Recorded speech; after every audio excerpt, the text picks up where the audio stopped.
François Bayrou dit non à un retour de l'âge légal de départ à la retraite à 62 ans. Alors que le conclave sur les retraites réunissant les partenaires sociaux se poursuit, le Premier ministre ferme la porte à un retour de l'âge légal de départ à 62 ans. François Bayrou souligne que le contexte international a changé la donne.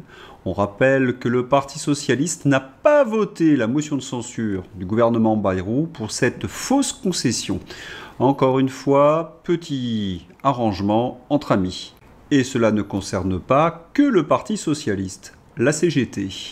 Scandaleux! La CGT accuse François Bayrou de trahison après le rejet de la retraite à 62 ans. Deux solutions. Soit la CGT a vraiment cru Bayrou, alors elle est stupide, soit la CGT fait semblant et elle est sacrément hypocrite. Troisième solution, tout ce petit monde s'arrange sur le dos des Français.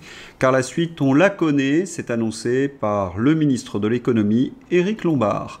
Éric Lombard veut plus de gens au travail pour financer l'effort de défense. Faire travailler plus les Français pour participer au financement de la défense est une idée qu'a avancé le ministre de l'économie, Éric Lombard, ce dimanche. Rien de nouveau, travailler plus et plus longtemps. On se rappelle qu'Édouard Philippe voulait mettre en place la retraite à 67 ans pour répondre aux directives européennes. Et comme ils sont tous européistes, il ne va pas falloir se leurrer. Oui, voilà, vous êtes prévenus. Et si vous votez à gauche, Parti socialiste, Raphaël Glucksmann, eh bien, ça sera évidemment la même chose. La blague du jour. Raphaël Glucksmann, 2027, la présidentielle, je suis prêt à y laisser ma peau. Oui, la blague du jour vous est offerte par Raphaël Glucksmann. Doté d'un nauséabond totalitarisme de l'esprit, ce doux rêveur d'une France humaniste et cosmopolite est convaincu d'être dépositaire de la seule morale qui vaille, alors qu'il ne se soucie que de son entre-soi bourgeois. Et puis son programme fait rêver, hein. Plus d'Europe fédérale, de type soviétique totalitaire, faire la guerre à la Russie et mettre en place le progressisme woke. Les gens de gauche en raffolent. Étonnant, non. On fête les 5 ans de la mise en place du confinement. Emmanuel Macron.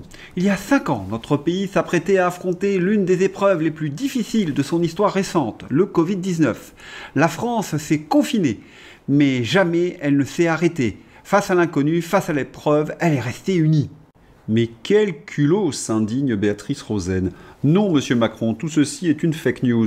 Voici un fact-checking de votre communiqué sur le Covid. Non, la France ne s'est pas confinée toute seule.